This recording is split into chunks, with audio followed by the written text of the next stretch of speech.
Hello, everyone. I'm Elise as Another Truth here with another YouTube update. I hope you're all doing well and you're taking great care of yourselves. At the moment, I'm sipping on a hot rooibos latte.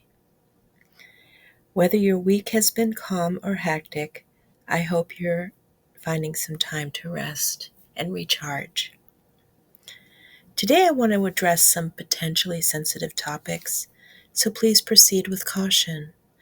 I've been examining material from KJ, also known as Katie Joy, who operates under the personas Without a Crystal Ball and Katie Paulson throughout different social media platforms. My goal is not to defend or support Gypsy Rose Blanchard, KJ's latest focus, but to highlight concerning patterns in KJ's behavior against people who don't goose step to her demands. Now, please remember that these are my personal opinions and not definitive facts. I urge you to refrain from targeting KJ or anyone else mentioned in this video. KJ exhibits a troubling pattern. When she doesn't achieve the results she wants from her targets, she often publicly discloses their private information like it's nothing. This vindictive and manipulative behavior is a disturbing part of her approach, as you might know. Although Gypsy Rose Blanchard has her own issues, clearly, she has unfortunately become another victim of KJ's relentless and harmful agenda.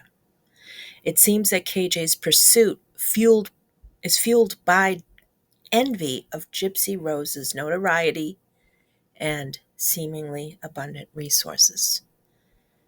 KJ's actions reveal significant narcissistic traits. Now, mind you, this is my layperson's perspective. I'm not an expert at all. This is my observation. This is characterized as a need for excessive admiration and a lack of empathy to simplify it. This level of unhealthy narcissism allows her to view herself as superior and to exploit others' experiences for her own gain. So she gathers that data to use that either against people or to enrich herself. Her tendency to accuse others of idea theft while engaging in similar behavior herself highlights her lack of accountability. Given YouTube's own lack of action, legal recourse might be an only option. I'm curious to see if such a lawsuit will be filed in this case. However, I don't advocate for frivolous lawsuits as they are not ideal and damage the integrity of such a system.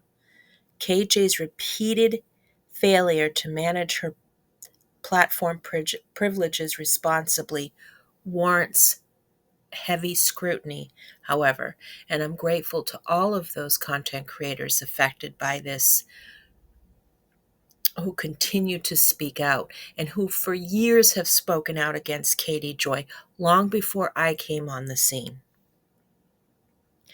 I've noticed that other content creators and viewers are addressing KJ directly in comments as well, which is a great step as she continues to undermine her own channel.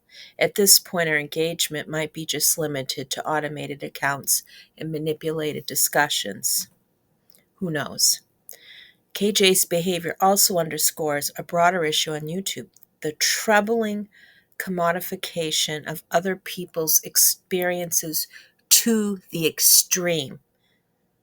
This is not to suggest that I support heavy policing of the internet and what people express and talk about, but KJ is to the extreme in my honest opinion.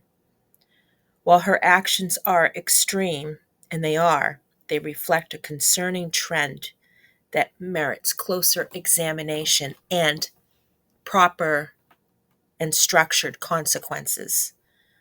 This brings me to a crucial consideration.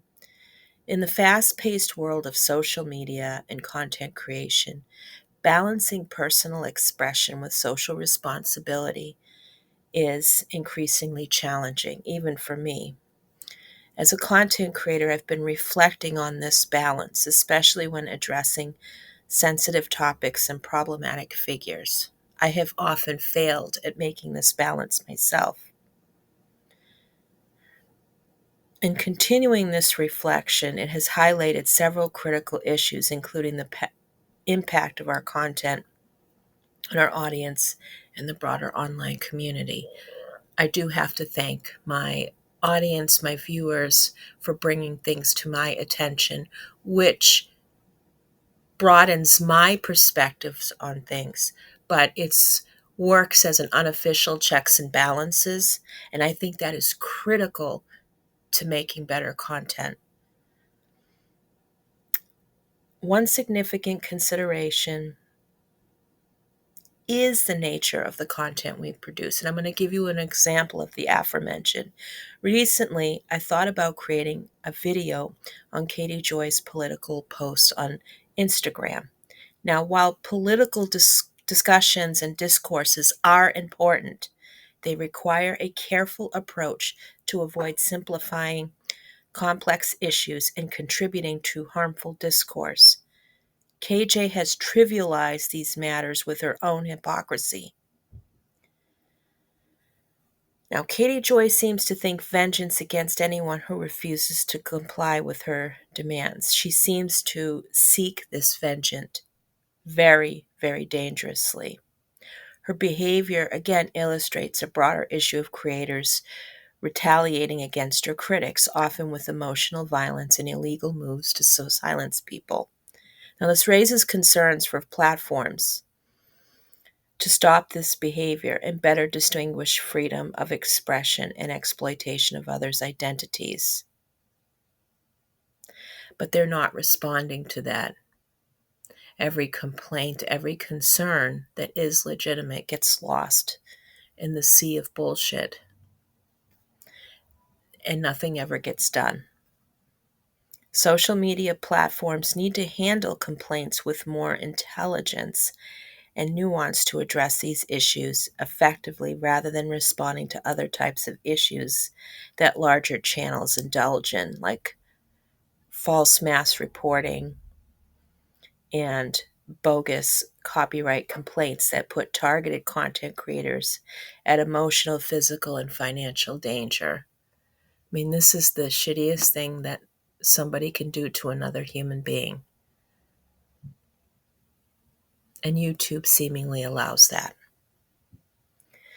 Another concern is the emotional and physical toll of repeatedly addressing problematic behaviors. Now, continuously calling out the same individual, especially when platforms appear indifferent, you know how that feels, can be utterly exhausting. I can only imagine what it's like for people actually going through hell with one of these rogue content creators abusing the system to silence people and having their lives upended by these people and not having the backing of the platform to deal with it. This lack of accountability highlights a systemic issue where profit motives often overshadow the need for a safe online environment, impacting both targeted individuals and the wider community. That's not news to anybody. Now, personally, I don't shop at Macy's or Home Goods, but I see their ads tirelessly broadcasted in front of problematic YouTubers' videos. Yes, I'm giving that YouTuber a view, but I don't want to see these ads. I don't shop there. I don't believe in them. Their overconsumption does tie in to the abusive nature of content creators who use this kind of influence to hurt their targets. And personally, this doesn't make me want to shop at these places in the future. I want to avoid them at all costs because of what they're promoting. Systemic issues within social media really need to be addressed. The current lack of effective oversight for complaints and user safety often prioritizes said advertising revenue over user well-being, allowing problematic figures to evade accountability while disadvantaging those with fewer resources. And you can see that inequity very clearly on this platform when it should be a more democratized platform, or I thought that's what it is. And no, I'm not making reference to anything political in that. Personally, I don't want to see ads like Macy's and Home Goods playing on these videos, while these content creators who enjoy that ad revenue attempt to destroy their critics. Again, I cannot illustrate that enough, the importance of not giving in to that, not only that social pressure of buying this stuff, but seeing it connected to a problematic YouTuber is a perfect deterrent for me never to go to these places. Now, as I consider the future direction of my own channel and the stuff that I create on here, I'm committed to focusing on relevant and constructive behaviors rather than delving into every detail and nonsense that comes up in a problematic content creator's video. I have failed at this brilliantly. I have not made that personal balance for myself. Therefore, after I do these videos, it becomes exhausting because although I'm great at compartmentalizing things, I still fail to do it effectively. Now, navigating these issues thoughtfully is crucial, and I agree with that. That is like my personal ideal aspiration when looking at this situation in its entirety.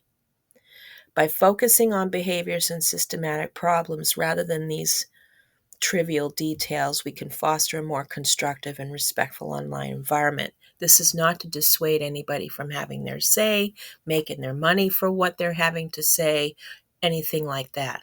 Okay? This is just a suggestion in general. And I just want to know how I can be more of a support, even though that I am not currently affected by Katie Joy's nonsense directly. It does affect the integrity of the community, and I feel less and less safe on it. Now, can you imagine, I'm going off on a different direction here, family channels and children on here? That will be another video, and I will address that very constructively. Now, addressing these systemic issues requires a collective effort from content creators, platforms, and even policymakers. To some extent, of course. Like I said, I'm not for strictly policing everything because how do you say what opinions are not good or not, or are good or preferred or not preferred?